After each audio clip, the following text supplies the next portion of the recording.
देखो हम लोग जो यहाँ तक पढ़े थे हेनरी लॉ लास्ट था। अब हम लोग उसका एक्चुअली में यदि हम बात करते हैं तो एप्लीकेशन देख सकते हैं कि कहाँ कहाँ एप्लीकेशन से उसका यूज़ होता है हेनरी लॉ का।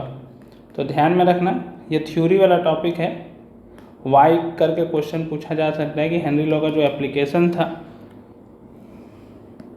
वो कहाँ कहाँ हो सकता है, हेनरी लॉ एप्लीकेशन। तो देखो सबसे पहला एप्लीकेशन इसका कहाँ पे हो सकता है, इस पर ध्यान देना। सबसे पहला एप्लीकेशन है हम लोगों के पास, जैसे जब हम लोग कोल्ड ड्रिंक का बोतल रखते हैं ना, तो कोल्ड ड्रिंक का बोतल होता है जो सॉफ्ट ड्रिंक भरा रहता है, उस सब में क्या रहता है, CO2 रहता है। तो जब हाई प्रेशर पर रहता है तभी CO2 पैक रहता है उसमें। जैसे हम उसका ढक्कन खोल देते हैं तो CO2 क्या हो जाता है, बाहर आ जाता है। CO2 क्या हो जाता है, बाहर आ जाता है। तो प्रेशर को, तो कोल्ड ड्रिंक का बोतल में हम लोग इसका एप्लीकेशन देख सकते हैं, सिंपल एप्लीकेशंस, कि हम उसमें CO2 का सॉल्युबिलिटी को क्या करते हैं, बढ़ा देते हैं प्रेशर को बढ़ाकर। CO2 का जो सॉल्युबिलिटी है वो क्या हो जाता है, इंक्रीज हो जाता है जब हम प्रेशर को बढ़ा देते हैं। तो इसका दूसरा एप्लीकेशन से देख सकते हैं हम लोग, जो स्क्यूबा डाइवर्स लोग होता है ना, पानी में जो गोता लगाने वाला होता है, जिसको हम लोग गोताखोर बोलते हैं। जैसे कुछ नीचे जाके खोजना हो एकदम समुद्र के नीचे, उसको हम लोग बोलते हैं स्क्यूबा डाइवर्स, ठीक है। तो उसको देखना कभी भी जब पानी के नीचे जाता है तो अपने साथ मतलब एक पूरा पैक लेकर जाता है गैस का। देखा है कोई, मतलब मूवी वगैरह में या फिर जिसमें भी। खबर नहीं तो प्राइम मिनिस्टर जब मालदीव गया हुआ था और द्वारिका गया हुआ था तो उसको लेके वो नीचे गया हुआ था अंदर पानी के नीचे आराम से। तो लोग पानी के नीचे जब जाता है तो अपने साथ एक बैग लेकर जाता है, एक एयर लेके जाता है, जिसमें एयर का क्वांटिटी सब अलग अलग होता है। ऐसा क्यों होता है ना, जब वो लोग नीचे जाता है ना, तो तुम सोचो जैसे जैसे वो लोग नीचे जाता है प्रेशर इंक्रीज हो जाता है। प्रेशर क्या हो जाता है, इंक्रीज हो जाता है। अब जब प्रेशर इंक्रीज होगा तो हमको पता है कि जब प्रेशर बढ़ता है तो सॉल्युबिलिटी बढ़ जाता है। तो जो गैस का सॉल्युबिलिटी होगा वो क्या हो जाएगा, बढ़ जाएगा। और वो भी कहाँ बढ़ जाएगा, उसका ब्लड में बढ़ जाएगा। अब तुम सोचो जैसे जैसे स्कूबा डाइवर्स नीचे गया था, प्रेशर जैसे बढ़ा, प्रेशर बढ़ा तो जो सॉल्युबिलिटी था वो बढ़ गया कहाँ पर, ब्लड में। सॉल्युबिलिटी इंक्रीज हो चुका है ब्लड में। अब वो धीरे धीरे जब ऊपर आ रहा होगा, धीरे धीरे कहाँ आ रहा होगा, ऊपर। मान लो धीरे धीरे ऊपर आते गया, तो धीरे धीरे जब ऊपर आ रहा होगा तो फिर प्रेशर क्या हो रहा होगा, कम हो रहा होगा। जब ऊपर आएगा तो प्रेशर कम होगा ना धीरे धीरे, कि नहीं होगा। तो प्रेशर यदि कम होगा, ऊपर आएगा, तो सॉल्युबिलिटी क्या होने लगेगा, घटने लगेगा। अब सॉल्युबिलिटी यदि घटने लगेगा तो तुम यहाँ पे गौर करना, जो सॉल्युबिलिटी जब घटने लगता है तो यहाँ पर जैसे देखो मेनली जो एयर है उसमें मैक्सिमम जो गैसेस है वो कौन है, नाइट्रोजन है, जिसका रेशियो 78% है। मतलब परसेंटेज के हिसाब से यदि हम बात करते हैं तो कितना परसेंट है, 78% है ना नाइट्रोजन, कि नहीं है। अब 78% नाइट्रोजन है, तो जब सॉल्युबिलिटी कम होगा तो नाइट्रोजन बबल्स के रूप में, नाइट्रोजन बबल्स के रूप में जो हम लोग का ब्लड कैपिलरी होता है, ब्लड वेसल्स के अंदर कैपिलरी होता है ना, उसको ब्लॉक करने लग जाता है। उसको क्या करने लग जाता है, जब नाइट्रोजन का बबल्स आया ब्लड में तो जो ब्लड कैपिलरी है वो ब्लॉक होने लग जाता है। उस कंडीशंस को हम लोग मेडिकल टर्म में बेंड्स बोलते हैं। उस कंडीशन को मेडिकल टर्म में क्या बोला जाता है, बेंड्स। और इस बहुत ज़्यादा पेनफुल होता है और डेंजरस भी हो सकता है।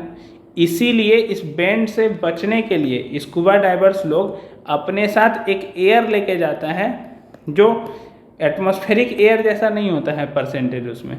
इस एयर में जो अपने साथ लेकर जाता है उसमें 11.7% हीलियम रहता है उसका, ठीक है, जो डाइल्यूट रहता है 11.7% हीलियम रहता है। और साथ साथ में नाइट्रोजन जो है वो 56.2% ही रहता है, ताकि इससे हम क्या कर सकें, बच सकें। और ऑक्सीजन का अमाउंट थोड़ा ज़्यादा होता है और होता है 32.1%। तो ये एक एयर अपने साथ लेकर जाता है वो लोग मिक्सचर्स, कौन? Scuba divers. तो ये तुमसे पूछ सकता है। और तीसरा इसके एप्लीकेशंस है सेम इसी तरह, जो माउंटेनियर्स लोग होता है, जो क्लाइंब करता है बड़ा बड़ा पहाड़ पर, हाई एल्टीट्यूड पर जो जाता है, जैसे जैसे हम लोग ऊपर जाते हैं हम लोग को पता है कि ग्राउंड लेवल से ऊपर जाने पर जो प्रेशर है वो क्या होने लगेगा? कम होगा। जैसे जैसे हम लोग नीचे से ऊपर जाएंगे, ये मेरा है ग्राउंड लेवल, तो जैसे जैसे ऊपर जाएंगे वैसे वैसे प्रेशर क्या होगा? यदि हाइट इंक्रीज हुआ तो प्रेशर जो है वो क्या होने लगेगा? कम होने लगेगा। अब तुम सोचो, यदि ये कम हुआ तो ऑक्सीजन का जो अमाउंट है ब्लड में वो कम हो जाएगा कि नहीं हो जाएगा? अरे प्रेशर किसके कारण कम हो रहा है? एयर के कारण ही कम हो रहा है ना।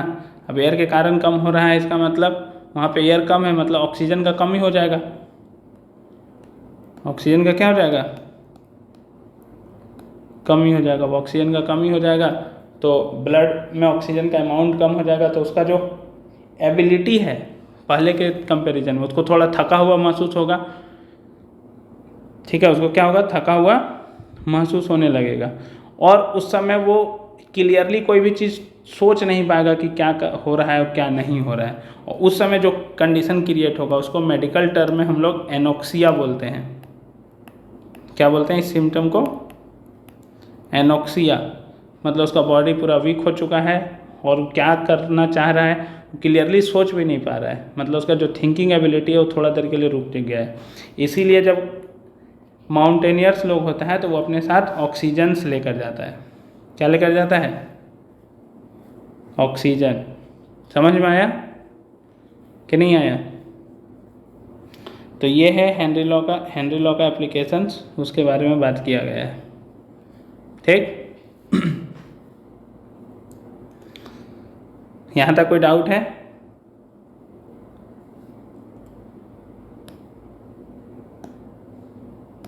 चलो तो इसके आगे बढ़े। 3 एप्लीकेशंस हो गए यहाँ पे मतलब।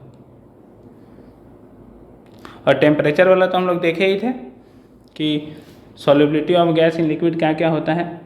एक्सोथर्मिक होता है तो अलग कंडीशन होता है, और एंडोथर्मिक होता है तो अलग कंडीशन होता है। एक्सोथर्मिक होता है तो जब हम टेम्परेचर बढ़ाते हैं तो सॉल्युबिलिटी क्या होता है? घट जाता है। और एंडोथर्मिक में क्या होने देखने को मिलता है हम लोग को? टेम्परेचर बढ़ाएंगे तो सॉल्युबिलिटी भी क्या होगा? नहीं याद आ रहा है? हम बोले जब डिसोल्यूशन हो रहा होता है, और डिसोल्यूशन जब एक्सोथर्मिक होगा, इसके बारे में हम लोग बात किए थे ना कि यदि एक्सोथर्मिक है रिएक्शन तो टेम्परेचर बढ़ाएंगे तो सॉल्युबिलिटी क्या होगा? घटेगा। एंडोथर्मिक में बढ़ेगा। एंडोथर्मिक में टेम्परेचर बढ़ाएंगे तो सॉल्युबिलिटी जो होगा वो बढ़ेगा। देखो इसको याद रखने का तरीका है, यदि भूल जा रहे हैं बार बार तो देखो हम लोग के पास क्या है? सॉल्यूट है प्लस सॉल्वेंट है, मिलकर ही बना है ना सॉल्यूशन, कि नहीं बना है? पहला केस में तुम सोचो एक्सोथर्मिक है तो एक्सोथर्मिक में हीट कहाँ मिलेगा हमको? इधर मिलेगा प्रोडक्ट साइड में, कि नहीं? और एंडोथर्मिक में हीट कहाँ होगा? रिएक्टेंट साइड में, कि नहीं?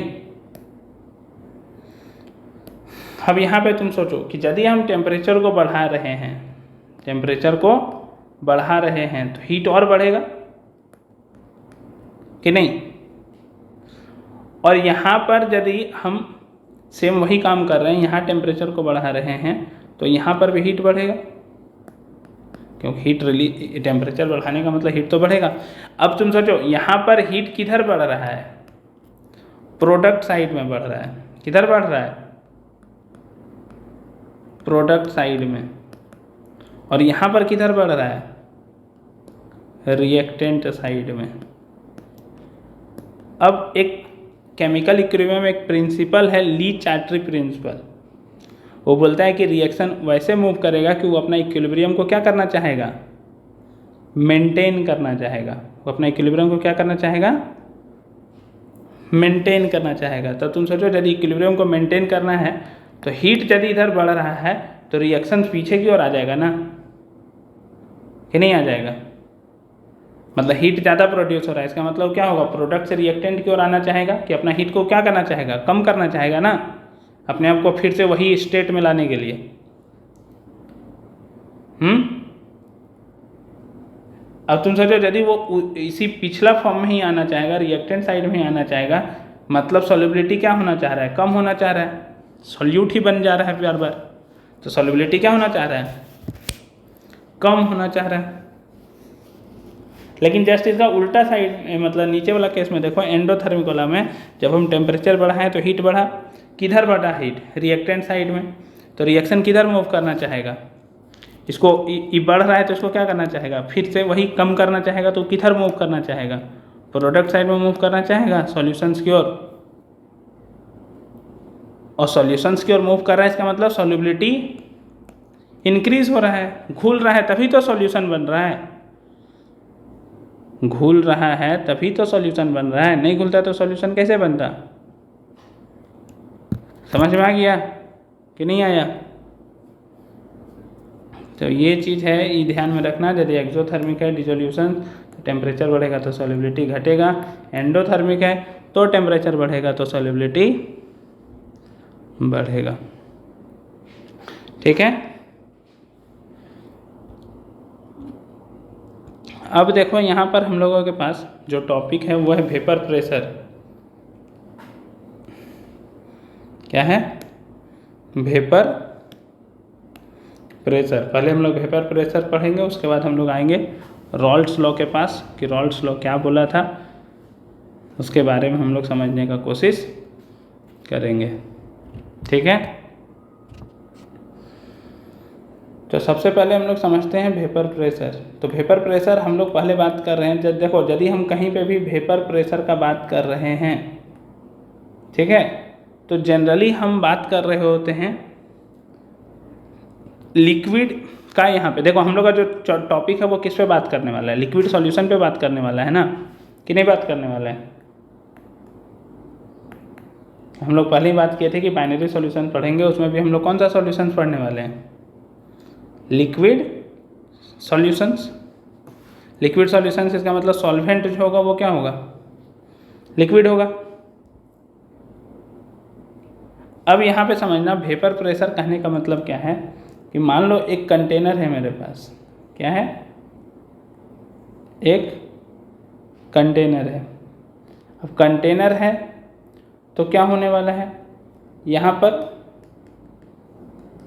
वाटर है लिक्विड फॉर्म में, वाटर क्या है, लिक्विड फॉर्म में है। अब जैसे वाटर लिक्विड फॉर्म में है तो तुम सोचो जो ऊपर में सरफेस पर जो वाटर होगा, कुछ देर के बाद, जैसे हम लोग कभी कभी बंद बोतल, देखना बोतल को बंद रखते हैं तो अंदर में थोड़ा थोड़ा लगता है कि वाटर वेपर जमा हो गया था, और बाद में ऊपर में वाटर का ड्रॉपलेट्स दिखने लग जाता है, थोड़ा थोड़ा दिखता है। इसका मतलब इस कंटेनर में कुछ पार्ट वाटर वेपर का भी होगा कि नहीं होगा? देखो ओपन रहता तब तो उड़ जाता, लेकिन क्लोज्ड है, बंद है, तो इसका मतलब H2O गैस भी होगा और H2O लिक्विड भी होगा। तो एक ऐसा समय जब दोनों का हम बात करते हैं, H2O जो लिक्विड है और H2O गैस है, कब तक बनेगा, जब तक दोनों इक्विलिब्रियम में ना आ जाए। इक्विलिब्रियम में आ जाएगा तो जो प्रोसेस है उसमें कोई चेंजेस नहीं दिखेगा ना हमको, लिक्विड और गैस में। मतलब तुम्हारा जो H2O लिक्विड है वो किस में कन्वर्ट हो रहा है, H2O गैस में, और H2O जो गैस है वो किस में कन्वर्ट हो रहा है, एक तरह से लिक्विड में।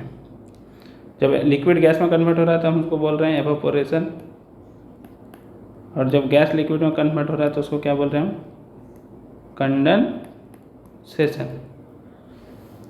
तो यहाँ पर ध्यान में रखना, ये जब हम प्रेशर लेंगे, जब प्योर सॉल्यूशंस का मतलब और कुछ नहीं रहेगा, सिर्फ अकेले रहेगा कोई भी चीज़, तो उसको हम लोग P0 से डिनोट करेंगे।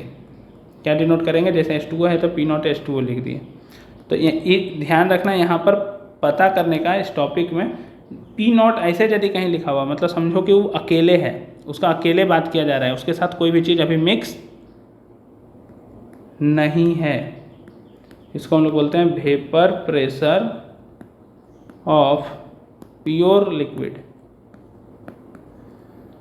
अभी इसमें किसी भी तरह का कोई भी चीज़ मिक्स नहीं किया गया है। जब वो प्योर फॉर्म में था तो उस समय वेपर प्रेशर कितना था, उस समय वेपर प्रेशर कितना था।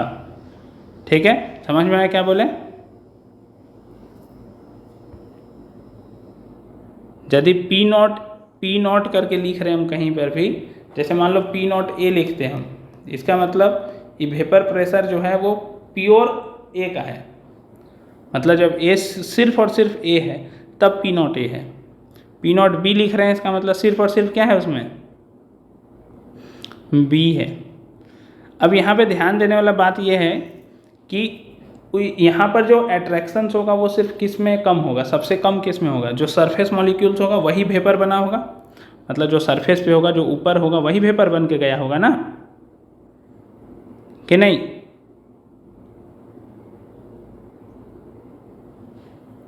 हम बोलें कि सरफेस पर मान लो यहाँ पर जो मॉलिक्यूल्स है वो ज़्यादा रहेगा, तो सरफेस वाला जो वाटर लिक्विड फॉर्म में होगा उसका एनर्जी जो होगा वो ज़्यादा होगा, क्योंकि उसका अट्रैक्शंस क्या होगा, कम होने वाला है। ऊपर में है ना, तो आसानी से क्या बन सकता है, वेपराइज हो सकता है कि नहीं हो सकता है। मतलब तुम सोचो जितना ज़्यादा सरफेस मॉलिक्यूल्स होगा हम बोल सकते हैं उतना ज़्यादा वेपर प्रेशर होगा। जितना ज़्यादा सरफेस पे मॉलिक्यूल्स होगा उतना ज़्यादा वेपर प्रेशर होने का चांसेस है या नहीं है?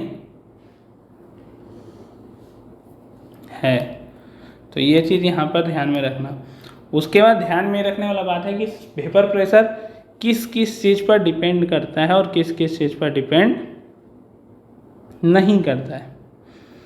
तो सबसे पहला बात यहाँ पे ध्यान देना है कि तुम्हारा वेपर प्रेशर कभी भी लिक्विड का अमाउंट पर डिपेंड नहीं करेगा, कि कितना लिक्विड का हम अमाउंट लिए हैं उस पर डिपेंड नहीं करने वाला है। दूसरा, हम वेपर प्रेशर को वॉल्यूम, यदि हम वेसल्स का वॉल्यूम बढ़ा दें, मतलब जो कंटेनर यूज कर रहे हैं उसका हम वॉल्यूम बढ़ा दें, तो उससे भी उसको कोई फर्क नहीं पड़ने वाला है। या फिर लिक्विड का सरफेस एरिया बढ़ा दें, उससे भी किसी तरह का कोई इम्पैक्ट नहीं होगा। तो वेपर प्रेशर सिर्फ और सिर्फ यदि हम बात करते हैं तो वो दो चीज़ पर डिपेंड करता है। कितना चीज़ पर डिपेंड करता है? दो चीज़ पर। पहला है टेम्परेचर, पहला क्या है तुम्हारा? टेम्परेचर। और दूसरा है कि एक यूनिट सरफेस एरिया में कितना सॉल्वेंट मॉलिक्यूल्स है। मतलब सोचो कि यदि हम एक सरफेस एरिया चूज किए हैं तो पहले कितना सॉल्वेंट मॉलिक्यूल्स था और बाद में कितना सॉल्वेंट मॉलिक्यूल्स था। क्या क्या बोले? वेपर प्रेशर सिर्फ दो चीज़ पर डिपेंड करता है। यदि इसके अलावा और कोई भी चीज़ पूछे तो बोल देना उस पर डिपेंड नहीं करता है। Vapour pressure only depends on, vapour pressure only depends on, पहला टेम्परेचर और दूसरा number of solvent molecules per unit surface area. मतलब number of solvent molecules per unit surface area. यदि एक सरफेस यूनिट दिया हुआ है, मतलब एक एरिया दिया हुआ है, एक यूनिट सरफेस एरिया दिया हुआ है, तो इसमें कितना नंबर ऑफ मॉलिक्यूल्स है इस पे डिपेंड करने वाला है। किस पे डिपेंड नहीं करने वाला, हम क्या बोलें? Does not depends on amount of liquid, कितना लिक्विड का अमाउंट है उस पर भी डिपेंड नहीं करने वाला है। साथ साथ में तुम्हारा वॉल्यूम ऑफ वेसल्स पे भी डिपेंड नहीं करने वाला है, मतलब जिसमें रखा गया है, और ना ही सरफेस एरिया पर डिपेंड कर रहा है लिक्विड का।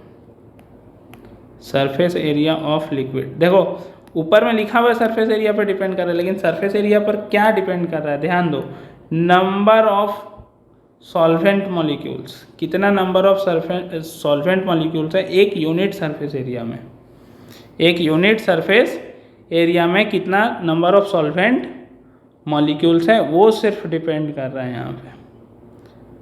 समझ में आया क्या बोले?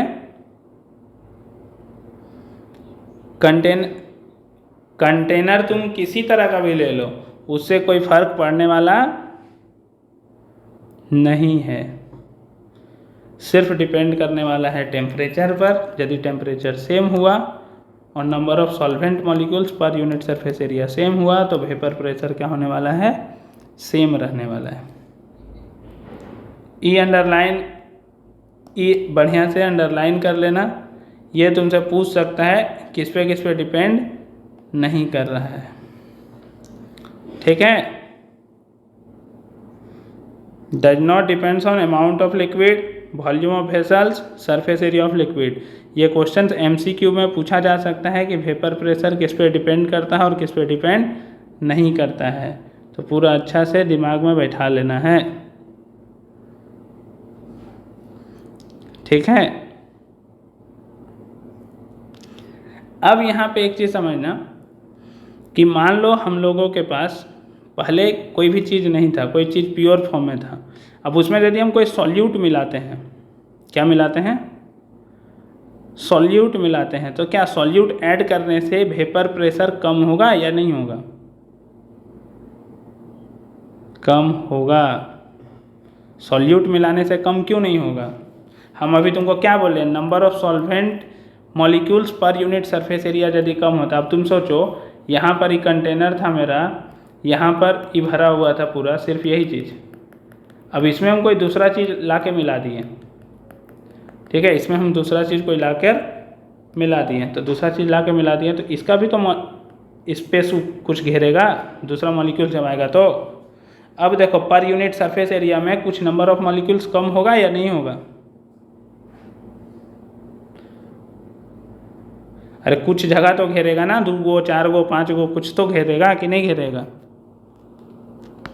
तो कुछ जगह यदि घेरेगा तो हमेशा ध्यान में रखना कि यदि हम कोई सॉल्यूट ऐड कर देते हैं, वो भी कैसा सॉल्यूट ऐड करने का बात कर रहे हैं, नॉन वोलेटाइल सॉल्यूट ऐड करने का बात कर रहे हैं। किसका सॉल्यूट ऐड करने की बात कर रहे हैं, नॉन वोलेटाइल सॉल्यूट ऐड करने का बात कर रहे हैं, तब हमेशा जो होने वाला है वेपर प्रेशर वो क्या होने वाला है, कम होने वाला है। समझ में आया क्या बोले? हाँ, तो ये चीज़ ध्यान में रखना कि हम क्या बोल रहे थे। यहाँ पे हम बोले थे कि तुम्हारे पास यदि एक कंटेनर है, ठीक, तो पहले कंटेनर में सिर्फ क्या था,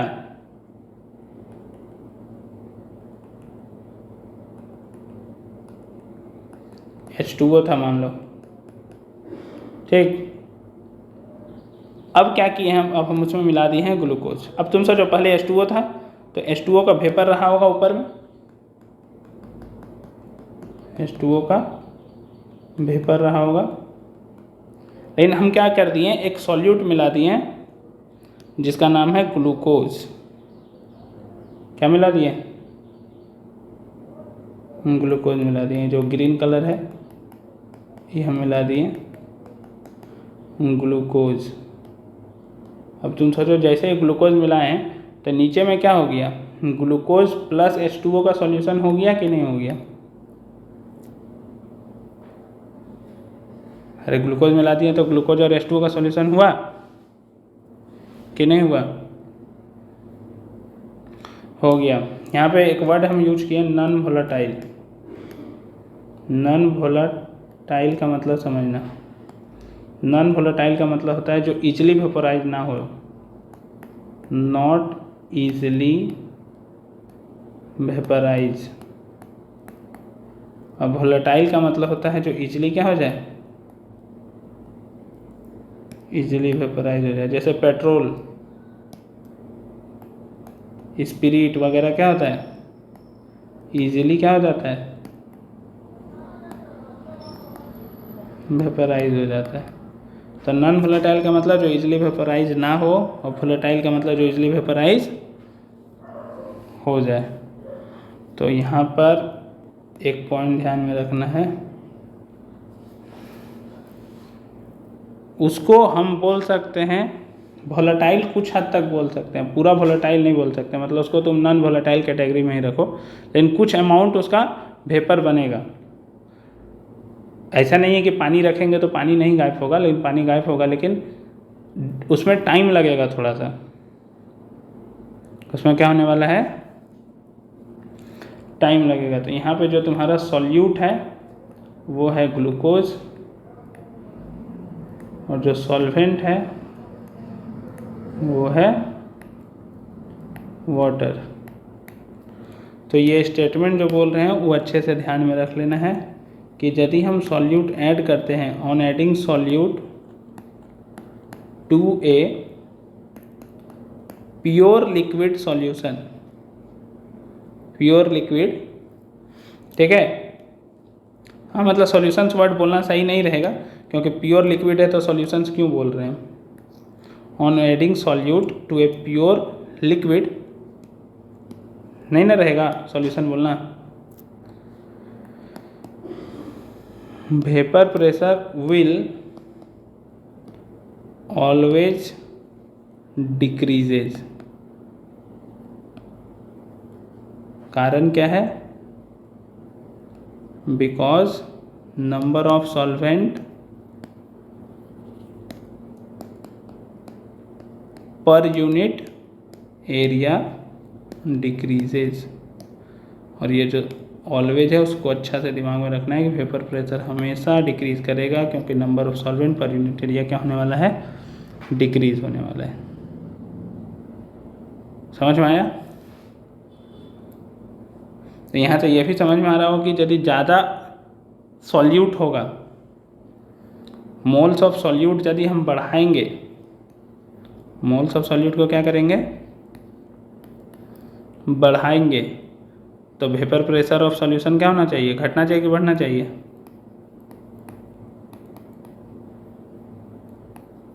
घटेगा। बस ये दिमाग में बैठा के रखना है अच्छे से। तो वेपर प्रेशर से रिलेटेड ये सब जो डाउट है वो तो ख़त्म हो गया होगा, क्या अभी भी है कुछ डाउट।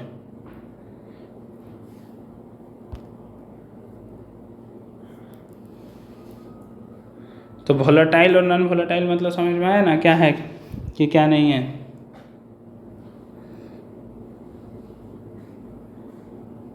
यहाँ तक कोई डाउट है तो पूछो, फिर हम लोग के पास है रॉल्ड्स लॉ जो हम लोग को पढ़ना है।